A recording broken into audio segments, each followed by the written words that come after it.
Hey, this is Nick Bogacz back with the Business Equation Podcast. And today I have another great guest for you, Kyle Pucko.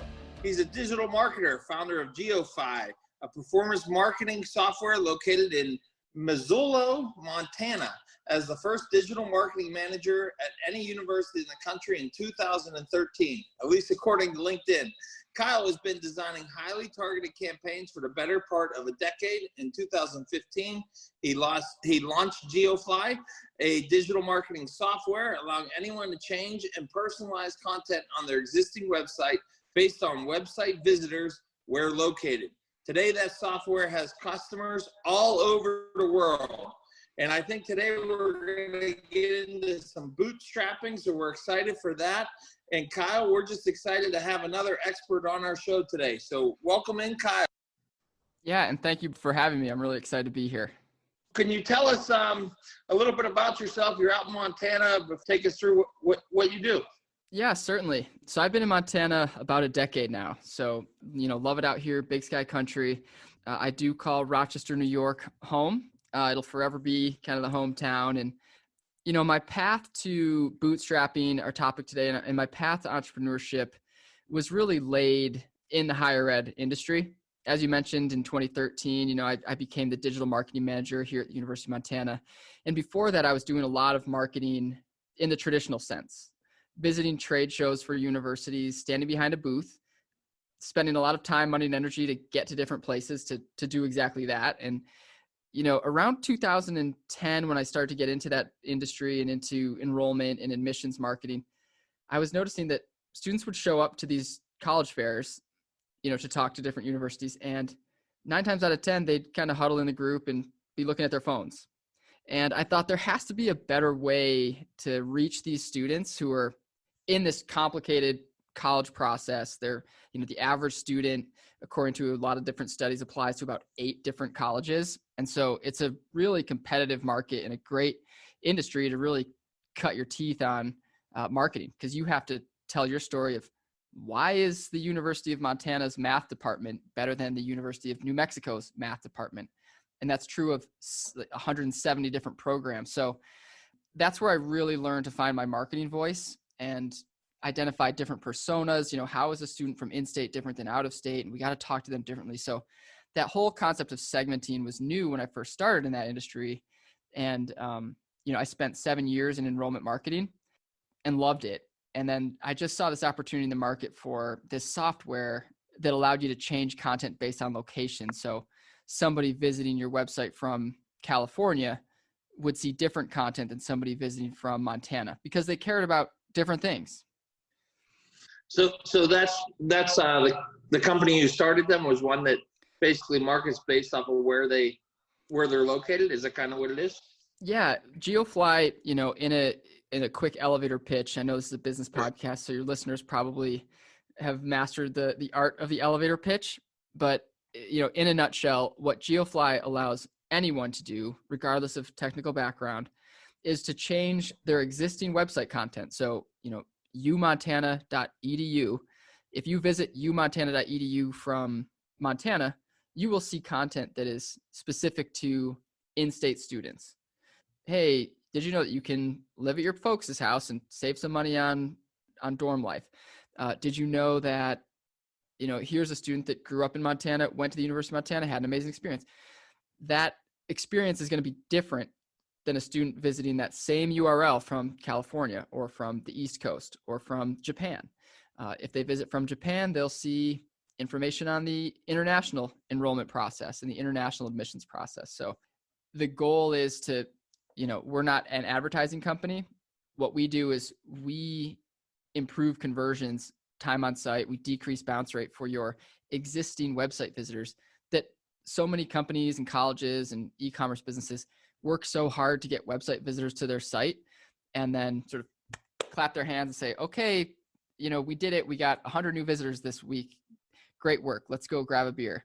Whereas Geofli believes that you're just getting started when the website visitor lands on your site. Then you have to really invest money in capturing that visitor. I think it's pretty clever, first off. So you've got it to where is it mostly the education department that you market to, like that's your customer, or do you do it to all businesses? I could see the value in a lot of different businesses of having a product like yours. Totally. Yeah. And this actually might be a really good lesson in bootstrapping, which is we started, just to your point, we started in the higher ed vertical. That's what I knew. That's what, my co-founder and I, we spent a lot of time in higher ed. So we knew how to talk higher ed. We knew what enrollment managers cared about. So we identified a problem that existed in the higher ed vertical, and we immediately started there. So all of the language on our website was based around, this is the great product for enrollment managers. As we got started, and for those who are kind of unfamiliar with bootstrapping, what it means, and apologies if you've covered this in different episodes, but basically what that means is that we did not raise any money to start Geofli. We were funded early by happy customers. And to me, that is the essence of bootstrapping, is how can you build a business that is funded by customers? And not only that, but happy customers. And I think Paul Graham of Y Combinator is famous for saying you need to do things that don't scale. I mean, we would show up to a college and we would set up their entire Geofli account for them. Now, this is not something that can scale. This is not something that we can onboard 100 new customers day one, because our software was kind of clunky in 2015, and it should be, right? Your first product, the first thing you take to market, you may not be really proud of, but you know that it meets a need and you can solve that customer's problem. So this is a long way of answering your question. We started in higher ed, and once we found out that this is something that people need, we have strangers paying us real money for this software, we then decided that we should, there were other companies and other industries that made total sense. Tourism, for example. If you are in Missoula, Montana, or if you're looking to come to Missoula, Montana from New York or from Pittsburgh, you might have questions like, how hard is it to get to Missoula, Montana? Like, honestly, how long is it going to take me? So perhaps the Missoula, Montana marketing or tourism department might benefit from talking to Pennsylvanians and saying, hey, believe it or not, it's actually a one-stop flight. You can hop into Chicago. United flies direct here from Chicago. It'll take you the same amount of time to get to Montana than it does to get to Denver. And there's going to be a tenth of the amount of people, probably less. Denver's really crowded. Come to Montana. I think it's interesting to have somebody who's done it. That's what I try to do, is bring people on who have an inspiring story that can kind of walk people through where they are in their business. So if there's somebody that has a great idea, but they don't know how to bring it to market, I think you could be an inspiration for them. So go ahead and tell that story if you don't mind. Yeah, and I think I'll start from the beginning, which was as the digital marketing manager at the University of Montana, this was a problem that I had. Our website was trying to be a one-size-fits-all website. People from everywhere were coming and getting the same information. Hey, there's a volleyball game tonight. Like, who cares if there's a volleyball game if you live in California? You're not going to be able to come to that game. You don't want to see that information. You don't need it. So I immediately hit the internet and said, hey, I just need this. I need a tool that can do this, that can change that content for people visiting from outside of Montana. And, what I experienced was this was something that existed. It was possible. It was possible to do, but it was only being offered by sort of these enterprise-like companies. So I would contact them and I'd say, I just want to do this one thing. Picture purchasing a Lamborghini and saying, I just want to drive the Lamborghini like 20 miles per hour. So I don't want to pay for the whole Lamborghini. I just need like this piece of the engine. Like, well, you can't do that. You need to buy the whole Lamborghini. And so I thought, well, there's a market for people that just want this piece of the engine. And that was Geofli. That was the idea. So if there was already a Geofli in the world, I wouldn't be talking and sitting here today. But, that classic entrepreneurial dilemma, this is a problem I have. There's not a real solution out there. So, maybe I'm crazy enough to think that I can solve it. And that's when I approached my business partner, and he was someone that we had worked with, that I'd worked with for 3 years at the university. So there was a lot of trust built up. We were friends at work. And I said, this is something that I want to do. Like, what do you think? And he took the weekend, and he's a brilliant programmer. His name is Nick. He took the weekend and came back and said, like, I think this is possible. I think we can do it.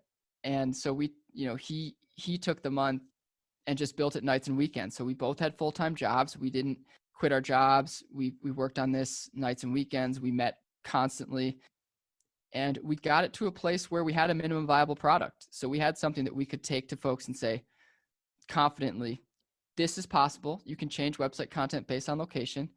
Would you be interested? It's, however much per month. And so it started off, $50 a month to $200 a month, depending on how many website visitors you had. And so we both had jobs. And I think for your listeners who are thinking, do I bootstrap? Do I fundraise? There are pros and cons to each. I think about companies like ourselves who bootstrapped, was there opportunity early to get money and be sort of first to market and just dominate that market? Perhaps. But in our eyes, like, we weren't positive that this idea could scale and that there were enough strangers out there that wanted to pay us. So we had a lot of great mentors here, one of which is Michael Fitzgerald of Submittable, a company, a Y Combinator company. They're here in Missoula. Just somebody who we could really look forward to and be like, that's a company that we kind of want to emulate. And Michael Fitzgerald sat us down and said, he's a CEO founder. He said, when you're starting a company, you focus on two things: getting customers and building product. And the third thing was not, find investors to give you more runway. It was build product, get customers. And that's what we focused on. So Nick was building product and I was focused on getting customers. And as we got our first 2-3 customers in 2015, and we spent the year working on it in 2015. And by the end of 2015, we had 3 customers, to give you kind of a sense of sort Sure. of we didn't have 3,000. And those 3 customers were the most important customers. Anything that they needed, anything that they wanted, we would drop everything for. And they were paying us $50 a month. So if they needed 10 hours of like technical analytic support, we were offering it. If they needed full suite of services and they wanted to change this one word on this one page and it required some custom code, we did it. Obviously, if we had 3,000 customers, that wasn't going to fly. So we learned just an enormous amount with those first 3 customers that we were then able to take to customers 3 through 10. And then, 10 through 20, we had some support documentation created so that now when somebody asked the question for the 3rd time, we had a video explaining how that works. So growth was slow, and it will be slow when you're bootstrapping, and it should be slow because you're just soaking up customer feedback and improving both your product and also how you deliver the message about the product. There was a lot of no's. So for those 3 customers, we were probably told no 100 times, but you learn this email actually got a better response than this email. And I'm sure you've talked about that before, just sort of A/B testing sales language and what really resonates. We were trying to sell a lot of features early on, like, oh, this works on WordPress, this works on Wix, it works on Squarespace, when really people didn't care about that. They wanted just to know, like, how is this going to increase sales for my e-commerce company? How is this going to get more leads for my real estate firm? And so we started to explain that by vertical and had great success. And we never raised money. We haven't to this day. We maintain full ownership. It was right for us. I think there's companies, you look at an Uber, right? Like, if they hadn't raised money to the tune of billions of dollars, like, would they be as ubiquitous as they are today? Probably not. They may have been defeated. So I think there are specific ideas that need that just influx of cash. Airbnb and maybe another one, although they bootstrapped early on and did some really creative things with cereal boxes. That might be for another episode, but bootstrapping, I would highly recommend it. Being funded by happy customers. You can waste a lot of time thinking and worrying about fundraising and going to incubators and, getting your name on TechCrunch for a day, but that stuff all fades away. You don't get disciplined with money. That's another big piece of bootstrapping is, when we bought laptops, it was like, that was a big deal. When we were signing up for any sort of subscription service, whether it's MailChimp or Zapier or Hotjar, like, that's a big deal. That's real dollars. This is not someone else's money. Like, this is our hard-earned money. And it feels different. It's like going to a casino with poker chips versus like real cash or, your paycheck. There's a reason they want you to play with poker chips and not put real hard-earned cash down. Absolutely. So is it your full-time job now? It is. So Geofli is full time for me. I left the university late 2015. So, even though we had 3 customers, we had also built, and this is another lesson in bootstrapping. So we had also built out a marketing agency wing of the company. So as we approached firms and said, this is something we can do, they'd say, oh, that sounds really cool. Hey, do you guys do email marketing? We'd be like, well, we hadn't really set out to build an email marketing like service agency, but hey, it's going to allow us to print more brochures and travel to a couple trade shows. So hell yeah, we do email marketing. and that's how it evolved. So now I would say, we have a lot of clients in Montana that we service their marketing for. We love working with them, and most all of them are also Geofli customers. So it's worked out really nice. It's been a great synergy. Now, with the email marketing, did you get into any social media managing? We consider ourselves a kind of a boutique agency here. So someone will approach us and say, we'll use Montana Scouts as an example. So we work with the Montana Scouts BSA here in Montana. They approached us and just said, we would like to increase membership and just get out into the world, all the cool things that we have going on with Scouts in Montana. And that was right in our wheelhouse. That's a superpower of ours. We can produce really good content. We've got podcasting equipment. We have video equipment. We've got an amazing design team. And so we help them create stories. And then the second piece of that is never celebrate publishing. We wanted to get those stories in front of parents and teachers in Montana. So we absolutely do a lot of agency work that helps lift Geofli up as well. Well, I think that's always interesting, because I think sometimes entrepreneurs get the idea that this the business they're going to go in, and this is the product they're going to let shift the way that they do business. And then the reality is, when you get in there, you find different needs that you didn't expect. And I think that's kind of what you're saying is, you get in there and realize, hey, there's somebody who wants to pay me to make a video and do some videography, and there's somebody who wants to pay us to manage their social media, and there's somebody who wants us to do email marketing. And before you know it, you're like, why wouldn't I go ahead and service all these needs? And I think, a lot of entrepreneurs find that as they go on. And I think those are the ones that become successful, because I think sometimes people can let their pride get in the way and say, you know what, no, we want to work on our software. That's all we're doing, is we're working on our software, where they miss the opportunity that everything else can fund the dream of the software. And that's kind of what you guys let happen. So take us through Geofli present day, and where you see it going. So how many customers do you have today? What kind of revenues do you have today from those 3 customers? I'm sure you're proud to say those numbers. Yeah, so we are, we're not to the moon by any means. We're still in the double-digit customers, so we've maintained that keeping customers really happy approach. So we're still in that sort of bootstrapping hustle for every customer and make sure that they're just purely delighted. From the Geofli side, we are still early. When we explain the idea to folks, people are still a little confused by it. So there's an education piece that we really need to work hard to get across. We have a lot of people contacting us saying things like, oh, so we can advertise to people in different buildings, and we can show mobile ads to people at a convention center. And that's not what we do. So we're working hard in 2020 to figure out, well, how do we get the message across in a simple way that, one, this is something that is possible. There's a lot of businesses out there that are probably thinking to themselves, oh, I wish I could change my website, the same URL to be different for different visitors. And we're here trying to say, well, yes, you can do that.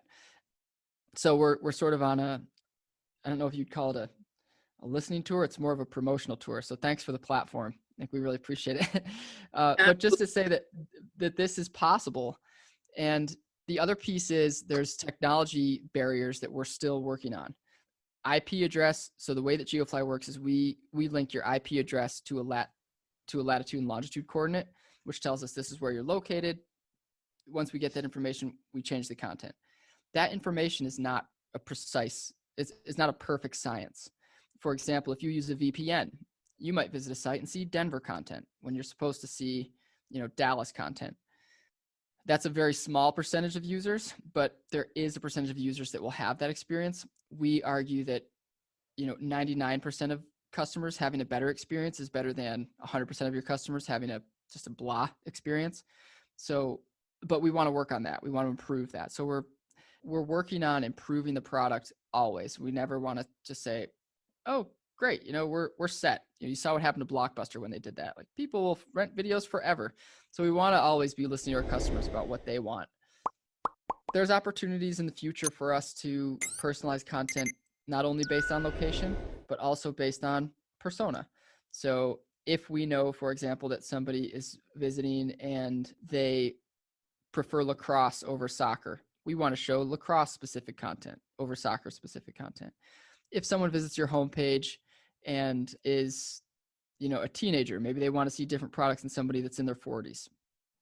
Those types of things that can be extremely powerful from a e-commerce conversion rate, we want to improve. Just using location though, and this is an important stat, the average e-commerce site is going to be, depending on the products, let's say it's apparel, somewhere in the 2% e-commerce conversion rate range. So 2% of your visitors will convert, 2 out of every 100.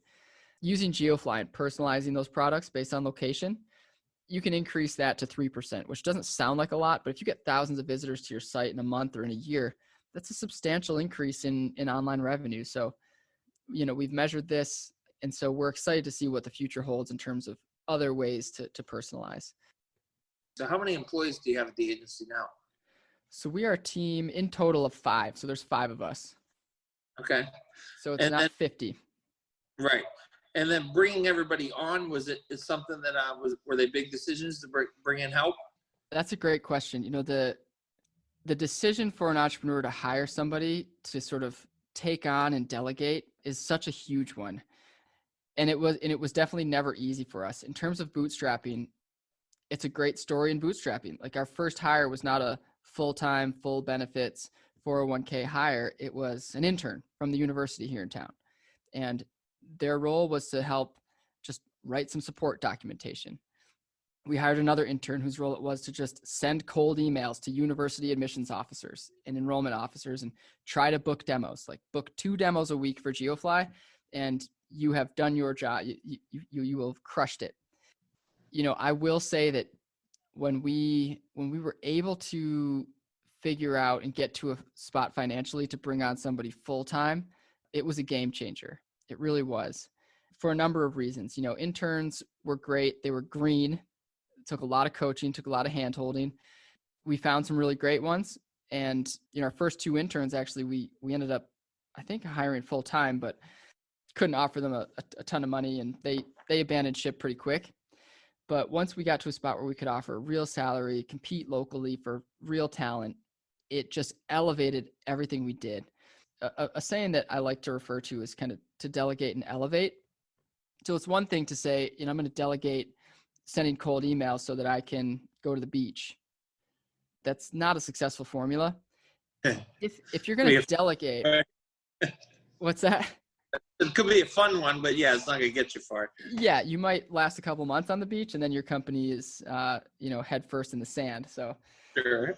But our philosophy is to delegate and elevate.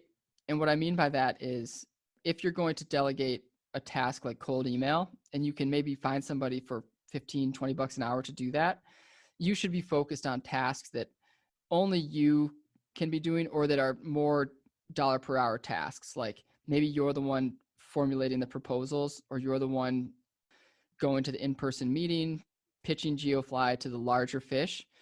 Those are things that you should be doing as sort of the early founder. And someday maybe you can delegate that and elevate to, the role of, okay, now you are designing the new features for Geofli that's going to get you your next 100 customers. So early on, you're doing everything. You are sending the cold emails. If you're bootstrapping, you are sending the cold emails. You are making the cold calls. You are writing the support documentation. It's your face in front of the video screencasts. But as you grow, if your product has product market fit, people want it. They're upset if you were to ever leave.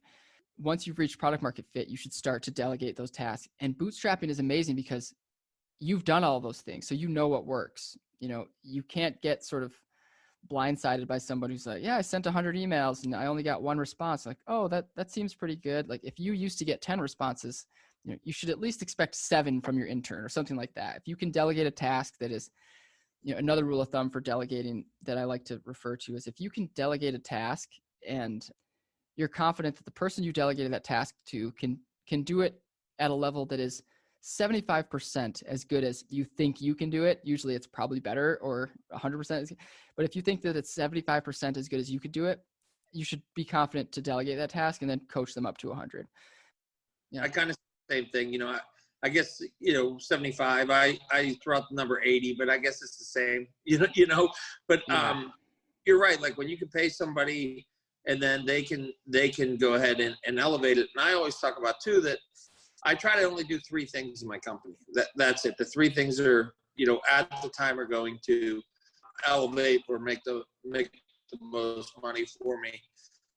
That's the way that you build things. Is when you're trying to do everything, it's not possible. So we can bring people on, and then I try to just do those 3 things really well. And sometimes those 3 things shift in as the business grows too, and you bring in people to maybe do one of them, and then you add something new. I'm in the restaurant business, and we bootstrap from the very beginning. It really doesn't have to be a tech product or a marketing agency or whatever it is. You can definitely bootstrap a retail business, or you can bootstrap a restaurant. We survived off the happy customers, just like you're preaching. And I think that's what a lot of people wonder, how they're going to get the funding. And sometimes you just got to go out and do the work. So where do you see your agency going now? Like, what are you focusing on, like through COVID? How did it affect you? And did you have to adapt any through there? Like, did it change your company at all? Yeah, of course. From an adaptability standpoint, our team responded just so professionally. We executed through it all. We're still remote here in Montana, so we're in like a phase 2, and so our team is remote. But we use Trello to just manage and, kind of organize tasks. I've been nothing but impressed with how the team has responded. So I'm really grateful that, to have built a team that doesn't kind of say, oh, we're working remote now, sweatpants time, let's throw on Netflix and kind of keep Slack open. It's the opposite. We've really cranked things into high gear. The next steps for our agency, we have done a really good job of helping clients grow. And we do a really good job of coming up with some cool designs and campaigns, but it's sort of like the cobbler's kids have no shoes. We want to do that for ourselves. We want to, we have a lot of information that we store and, Facebook ads, and we've run hundreds of thousands of campaigns and spent however many dollars on Facebook ads and Google ads and YouTube ads. And through Geofli, we have however many impressions, millions of website visitor data that we want to compile into just a cool report that would help other marketers and folks that were in our shoes 5 years ago get to where we are today faster. We think we can be thought leaders, or we know we can be thought leaders in the digital marketing space, even though it is noisy. I think there's a voice required for some clarity, which it sounds like you're also providing, which is amazing. That how do you cut through that noise of, like, I ran Facebook ads and I made $200,000 in 1 month. Like, you can be like me and drive a Lamborghini. That stuff isn't real.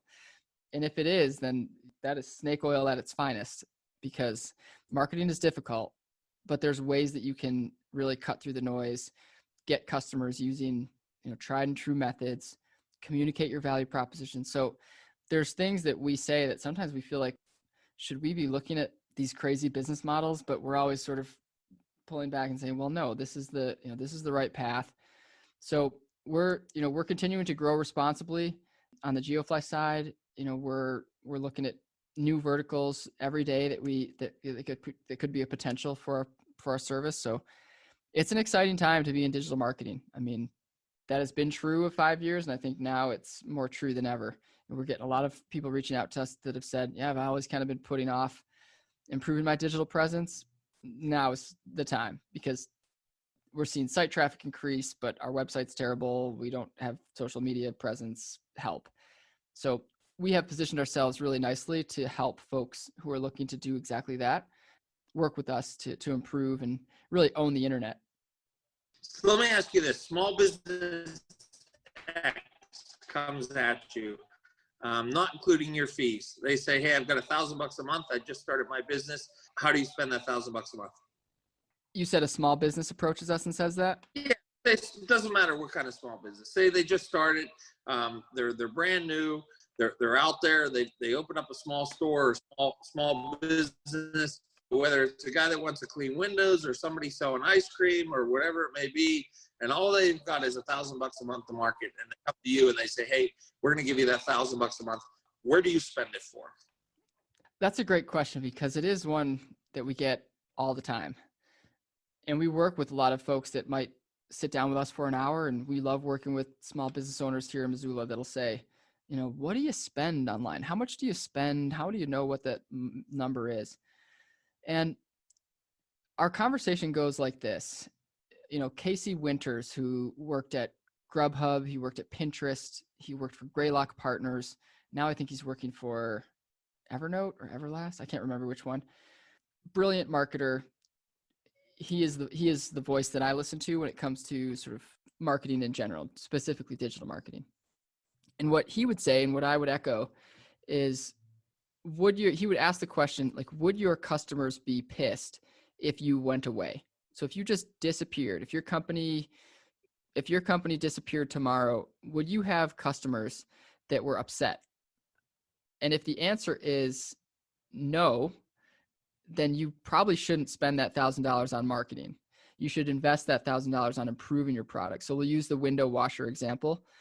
If that window washer can come to us and say, here's 10 customers who have been using my window washing services for the last 5 years, or even if it's 5 months or 5 weeks, like, I know that these folks depend on me to wash their windows. I'm ready to get more customers just like them. This individual has, call it five customers that he knows he has found that product market fit for. So he can go to them, and if he was like, hey guys, I'm closing my doors, I'm moving to New Mexico, they would be really pissed. Until you have that. So if that same person approached us and said, I need to spend $1,000 on marketing, and and we ask them, okay, let's talk about your current customers. Who are they and what do they say about what you do? Well, I've got 5, but they hired me once and then never hired me again. That would be a big red flag for us to say, like, pump the brakes. You're not ready to invest in marketing. You're just not. You're not ready to get more customers to a leaking bucket. If you had those 5 customers and reached product market fit, then you're ready to invest in some marketing.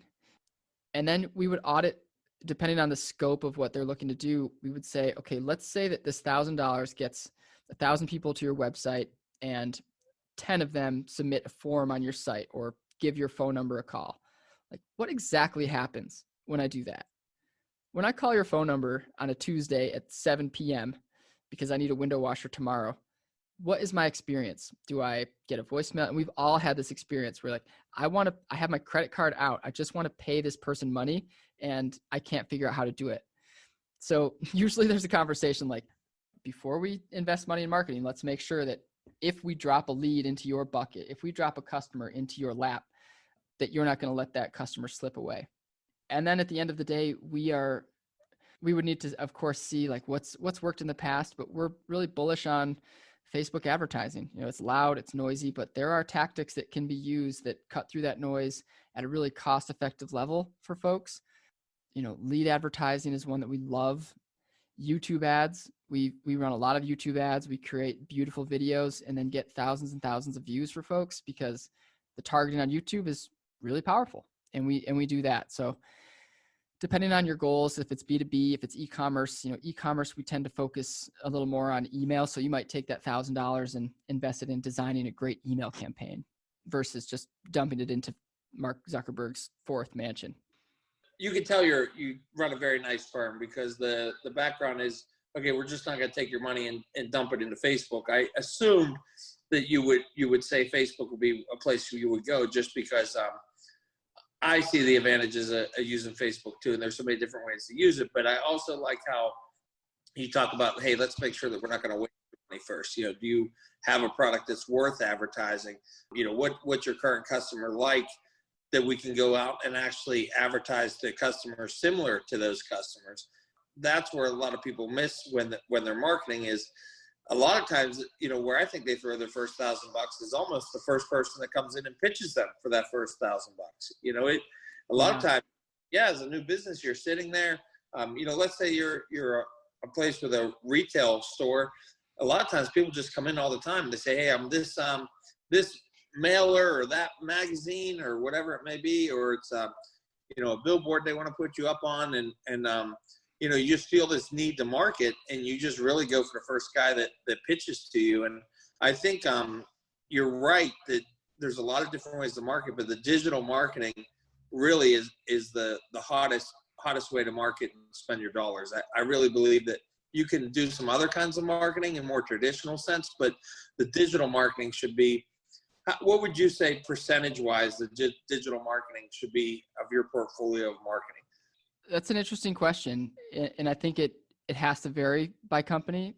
Sure. One of the things that digital marketing can do is complement traditional forms of marketing. There's companies out there that have executed direct mail campaigns flawlessly and have done it for years.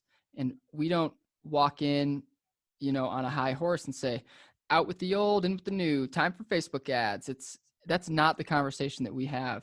We might say, let's take this list of addresses that you have, that you're sending direct mail. Let's also serve them a Spotify ad about your company. So not only do they get a direct mail, but now they're hearing your company on Spotify, which is targeted to age and demographic, and it's not a radio ad. Companies that have spent a ton of money on newspaper, your demographic might be 65 plus, and grandma's definitely getting the newspaper, but you know who else is getting the newspaper? 40-year-olds and high schools and people who are not in your demographic. So there's conversations to be had about if you only have $10,000 a month or $1,000 a month to spend on marketing. We call them third column metrics at our agency. And what we mean by that is the first column metric is impressions. So a lot of firms and a lot of marketers will report back to their clients and say, guess what? You spent $1,000 and you reached 10,000 people this month. And then they clap their hands and they go to happy hour.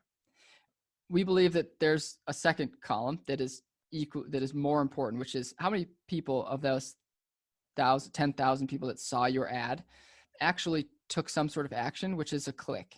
And so maybe they clicked to your website, or if they got a direct mailer, did they actually visit the URL, or did they visit your store? Did they bring in the mailer? So, and then the third column is the conversion. So if they actually clicked on the ad that you targeted, how many of them purchased or submitted a lead form? And that's our third column metric. And we try, as disciplined as we can be, to only report those third column metrics to our clients, because if they're spending real dollars, hard-earned money of their own, of their own earnings, they shouldn't really care about how many people saw their ad. They should care about what was the return on investment of that $1,000. And it's tricky because marketing, as I discussed, and you've clearly discussed, is noisy. You're not a CPA. You're not a doctor. You're not a lawyer. There's not a bar exam to become a marketer. Anybody, regardless of their background, can say, I'm an expert digital marketer. And that's great. And it's also a problem because, as you mentioned, the first person to walk into your door with a fancy packet, in your eyes, that they might be an expert digital marketer, but there are really great marketing firms to work with, and there are really terrible marketing firms to work with. And that's just a good lesson for folks that, are thinking, oh yeah, I just need to advertise online. Like there's good ways to do it, and there's really expensive and bad ways to do it. What could you tell our customers be some good questions to ask the digital marketers to kind of figure out if they're real or not real? A lot of agencies have different business models. And for your business, the more transparent the business model, the better when you're making a decision to hire a firm. So I've seen some agencies that will charge on what's called a CPM basis, cost per 1,000 impressions. And this goes back to the third column metric. So they're only going to be reporting that first column metric. And they might say to you, we are $25. We charge a $25 CPM, and we have a minimum spend of $1,000, which is already, you're like, what is this person talking about? Oh, I didn't know digital marketing was this complicated. What they mean by that is you will pay $25 for every time somebody sees a digital marketing ad, whether it's grandma or the high school kid. Regardless of the targeting, you're just paying for bulk messaging. The problem with that business model is if you've ever used a mobile app and seen a tiny banner ad and be like, this is so spammy. Guess what? Someone's paying $25 per 1,000 impressions for that spammy banner ad. And so to your question, what types of questions should you ask a firm? I'd want to talk with some of their existing clients. I would want to know what their business model is and how transparent it is. For us, if you want to put your credit card into Facebook and you have us just manage that advertising spend, you say, I want to spend $1,000 on Facebook. Like, you spend $1,000 on Facebook. So every dollar goes toward marketing. It doesn't go toward, we keep a 20% advertising fee, yada, yada. It's extremely transparent. So you are right alongside us seeing what's being spent. You're paying us just to manage and target. Other good questions are things like, who's on your team? Are they full-time? Do you work with a bunch of different contractors? What's the background of your team? And then I would ask them about conversions would be the final step. Like, how do you measure the return on the money that you spend? And any marketer worth their weight will have no problem answering those questions. And we feel like we're the best in the region up here in the Pacific Northwest at doing just exactly those things. And we haven't seen competitors that are coming up and executing digital campaigns to the level that our team is capable of. To me, I think video is one of the hottest trends right now. Do you agree with that? And how would you coach somebody to get comfortable doing video? We love video marketing here. Our approach to video marketing is one that is sort of scrappy, kind of the crawl, walk, run approach. We invested in some simple video equipment. So I'm trying to think, what you don't want to do in terms of kind of the bootstrapping method, kind of the theme of this episode is go out and buy the most expensive camera you can find and watch a YouTube video and just buy everything that they recommend, because you can really spend a lot of money on video equipment. We've been able to work with our clients to say, like, in your budget, like, let's get you, the CEO, the owner, or let's get your team in front of the camera, just answering some frequently asked questions. And let's put those on YouTube and see what happens. And video is an amazing tool also because we've had great success filming a video. So we'll use we work with a health insurance company out of Helena. They're a great firm. They're member owned, they're nonprofit. They just do some really creative things in the health insurance space, but health insurance is a complicated subject. And so what we do is we help provide some clarity to folks on health insurance. And we ask the CEO and we ask employees and we ask the customer service rep, explain to us how telehealth actually works, like how confidential. That person responds to us. We get them in front of just a simple backdrop with a simple tripod and a simple DSLR, maybe $500 total, maybe $600 total for that setup. Record. Now all of a sudden we've got a YouTube video. We've got a social post that we can break up into 7 different posts based on the number of questions that we asked. We have a video that we can, link to in an email campaign. We've got a video that we can use in Facebook advertising to target maybe an elderly population right now that is just a little suspicious of telehealth, but, oh, here's a great video explaining how it works. That video lives on their YouTube page. It can live on Vimeo. It can be used in YouTube advertising. So that one piece of content, that one piece of video content is repurposed, 50 different ways. And with a little bit of advertising, on YouTube, we've found, at least our firm can get, close to like 15 to 20 cent cost per views. So every time someone views it, it costs you about 20 cents, which we think in a lot of cases makes total sense. We've measured click-through rates and people click through. They're clicking on that learn more button at the end of the video after a pre-roll ad. And they've been really effective. It's an underutilized platform. We've really mastered it in the last couple of months, and we're excited about it. So we are very bullish on video. You've identified something that we're really excited about. And with Geofli, you can actually change video. So here's a neat tip: is if you're, let's say, a university, you could, for example, or even a B2B, SaaS company, you could say, hey, my name's Rick. I'm the agent for North Dakota. Contact me. And that's the video in the bottom right. Someone visits from Texas. They meet Sarah, who's the agent for Texas. Hey, my name's Sarah. I'm the agent for Texas. I'd love to have you chat with me or give me a call. And boom, you click contact Sarah. And so it's different for all 50 states. It's a really powerful tool. Are there any more software items that you guys are developing that you've seen needs for? That's a great question. We're always coming up with ideas, and it's hard to not point our energy toward the shiny object. We see a lot of opportunity in the real estate space. We're a team here and some of us are homeowners, and that journey from renter to homeowner is sort of an arduous one and one that needs some attention. So we're working on some things around the home ownership space that we'll be excited. Maybe I can jump back on the podcast someday and talk about that. Yeah, that'd be great. Fantastic. Cool. We really appreciate having you on, Kyle. If anybody wants to find you, where can they find you at? Thanks and really, this is awesome. And I really appreciate you having me on, and you're super easy to talk to. So thanks. Contacting us, Geofli, Geofli.com. And then our agency side of things is run through a company called Pintler Group, Pintler group.com. So pintlergroup.com. Kyle Pucko. There's not a lot of Kyle Puckos in the world, so you can also find me on LinkedIn if you just search my name. Great. And then I guess the other question would be, you don't just specialize in Montana. Anybody all over the country could use your services, correct? Totally. Yeah, we've worked with folks all over. We've all gotten used to the Zoom meetings, so that is not a barrier at all these days. That's fantastic. Kyle, I really appreciate the insights you shared with our listeners today. I think there was a lot of great tips in there. I think a lot of times people just get there's a lot of noise, like you said, and I think you're helping people cut through that noise. And the product you have, I think, is a fantastic product that maybe people wouldn't even know that it exists. So I think you're right to get out there and get that product a little bit more notoriety, because I could definitely see the use for it. So keep up the great work. And Kyle, thanks so much for being on today. And thank you. And that wraps up this episode of the Business Equation Podcast. You can always hop on nickbogacz.com to listen to any of our recent podcasts, and check us out next week with another exciting guest.